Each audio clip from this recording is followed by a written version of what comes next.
Hey everybody, so at one point in your driving career or another, you probably had a truck that wouldn't start.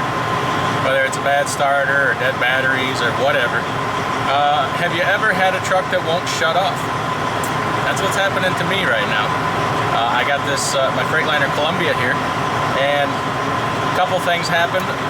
We'll get into that in a little bit, but just want to show you, can't shut this truck off. I turn the key, she just keeps on running. So let me just show you that to demonstrate it here for a second, and then we'll pull some fuses here and get into talking about it. All right, so truck's running. Turn the key. Nothing.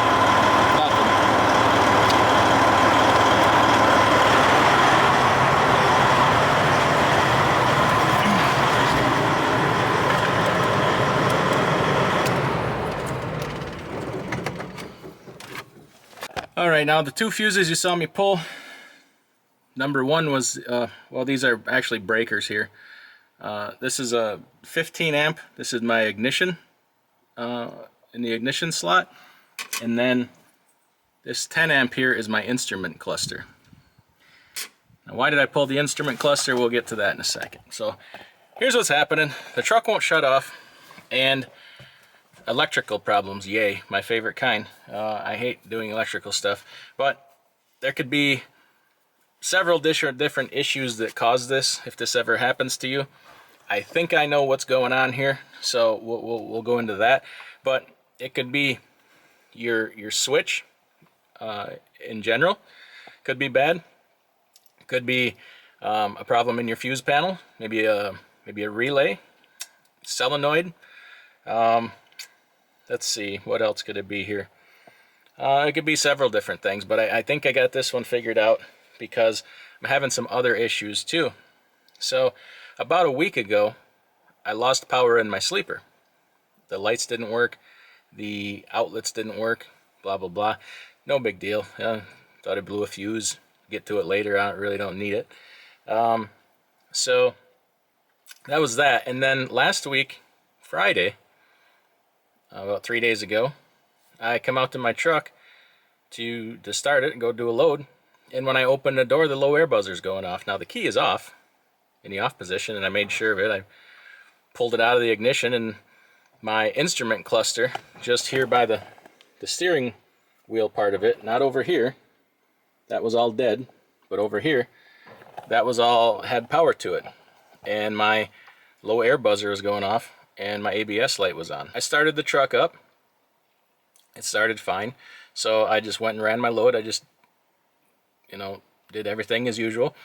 Later on in the day, I went to turn the truck off and it don't shut off. So I'm like, well, isn't that peculiar? But rather than mess with things while I'm under a load, I just left the truck running, and we'll deal with this, when I'm done with the load, and not be sitting in a truck stop somewhere.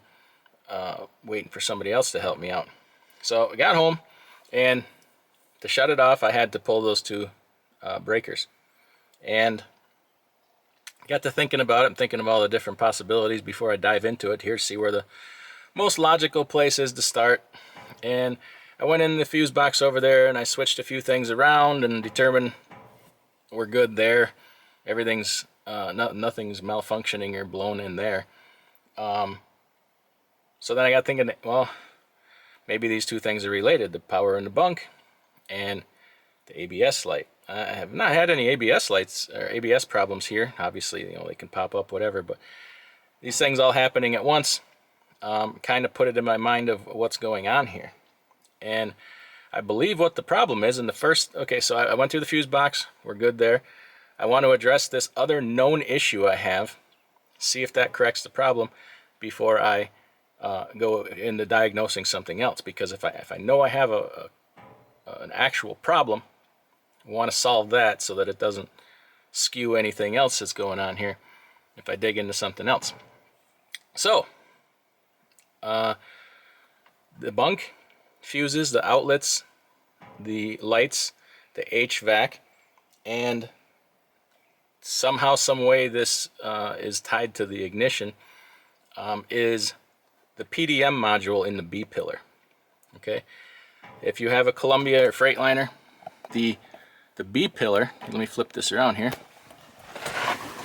The B pillar is behind your driver's seat here. It's this little door. I already got it open here.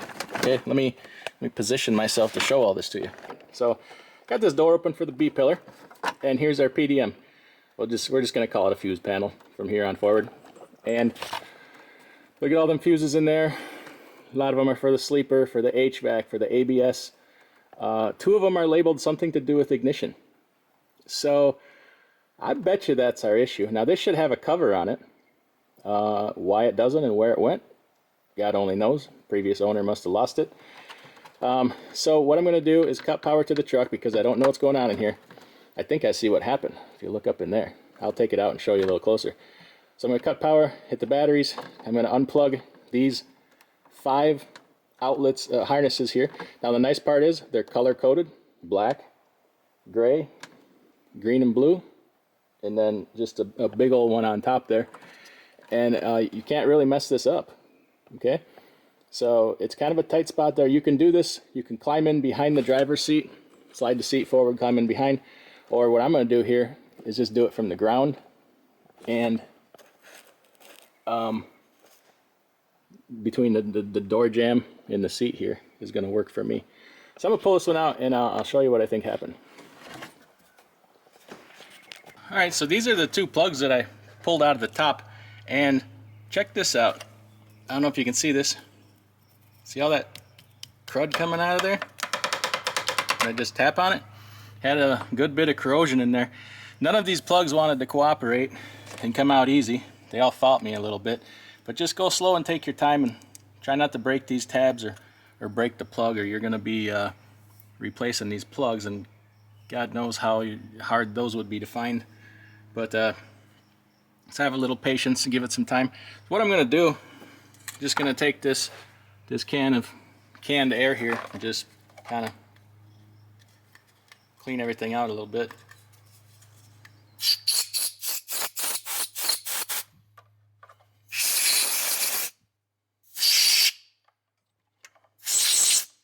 So I'm going to do that to all the plugs. Now what I needed to remove that panel, these are just Torx head screws. There's 4 of them, 1 in each corner. And it took a T20 Torx head. That's that thing that looks like a star. If you've ever seen those. If you have a truck, get yourself a set of Torx head tools. A lot of things on the truck are Torx head. Like I said, this is supposed to have a hinged cover on it, like the new one does. Here's the new one next to the old one. Not there, but I can see what happened. We got some water infiltration in here. These Freightliners are bad for water leaks, and I don't know how well this shows up on camera, but right in here we got a bunch of melted plastic. So we had, and you can see some water streaks. I don't know if you can see that, but we had water leaking in here, and it must have got in there and started to melt this whole box here, and luckily it did not catch fire. These things can catch fire, and I imagine it could probably burn your truck down. I don't want that. So do yourself a favor, open up your B pillar and see if yours has a cover on it here. Freightliners are kind of bad for this, for water leaks around the windshields, around the, here I'll just show you my body line up there where the header is. I've caulked the heck out of that because I know it does leak. Thought I had the leak all taken care of, but so here's what I got to do. I have to take and switch all the fuses over to this new.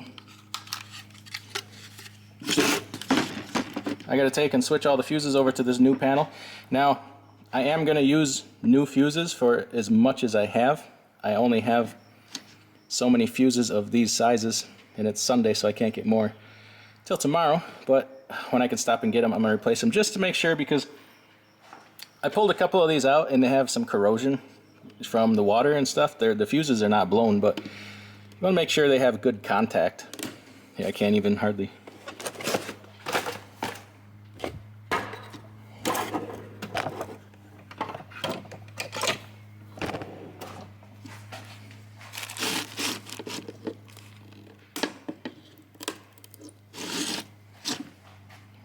Oh, well, see, there you go.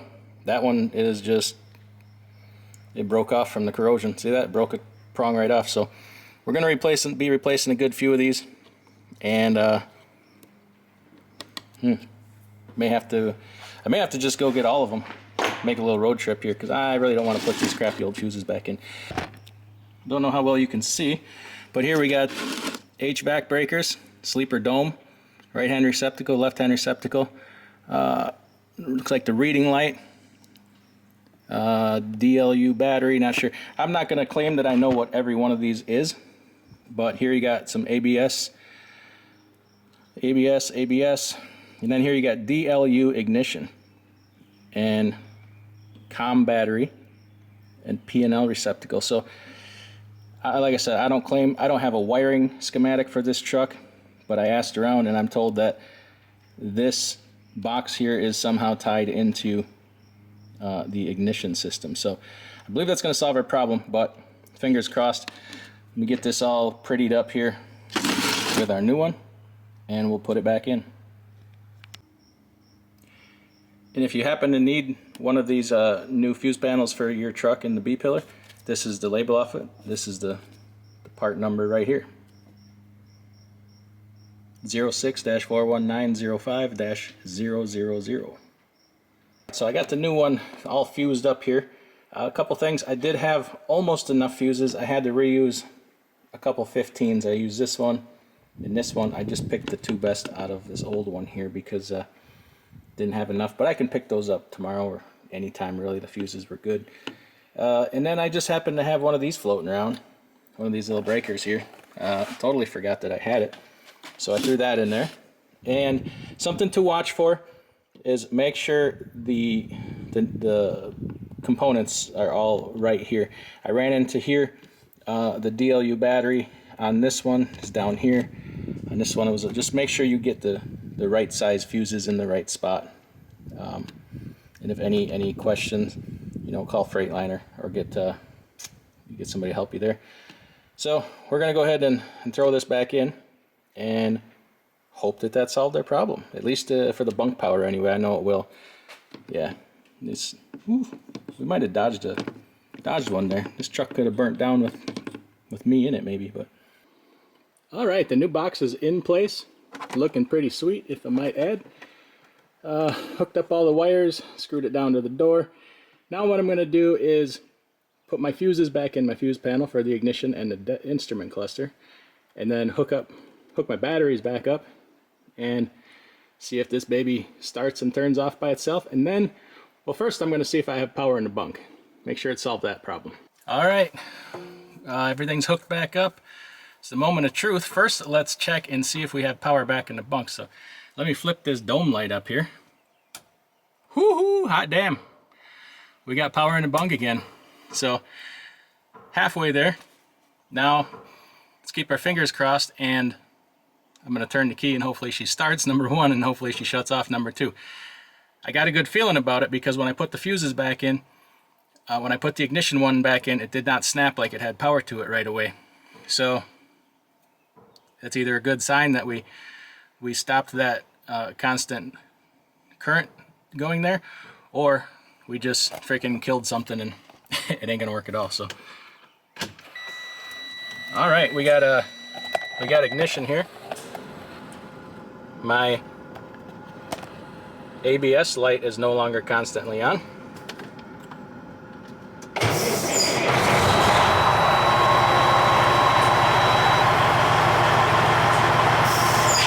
All right, so far so good.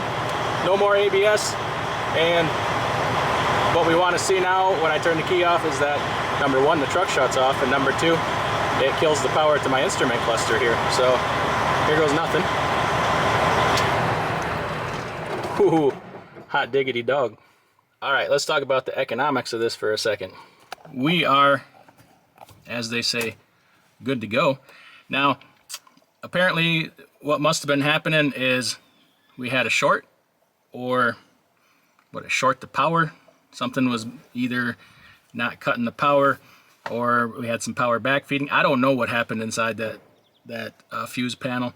If I ever get ambitious someday, I'll crack it open and just see. I just imagine everything's probably fried and we got contact going on all over the place. I don't know. But I was suspicious of that because of the other problems, but thank goodness now we know for sure that that is tied into the ignition. That panel was $137. I've seen them online for $110. I didn't want to buy it online, number one, because I wanted it right now. And number two, no guarantee that it's a fit for the truck. I don't know if they changed these for different model years, but stuff like that, no, I'll get it from the dealer. And then no shipping, no sales tax, because I bought it in Wisconsin. $137 for the part. I didn't use any other, no shop supplies, no technology fee, no environmental fee, no $200 an hour. My local Freightliner shop is now. I imagine, even if I went in there and told them, hey, this is what I want you to fix, they'd have put some diagnostic time into it. I'm going to say probably 2-3 hours. So we'd have been into it for $400 to $600 an hour for diagnostic. And then what? It didn't even take me an hour to do that. But I think, you know, you're probably looking at a 1 hour minimum. They probably would have hit me for 2 hours just because they can. So we might have been $800 in labor. I don't know. If you like these kinds of videos, make sure you subscribe, hit the like button. Check out the videos at the end here for some more different repair videos. Go into the channel, check out some of the playlists. We got a lot of different different videos like this to try to save you money with some small fixes that you can do yourself. So everybody take care, and we'll see you next time.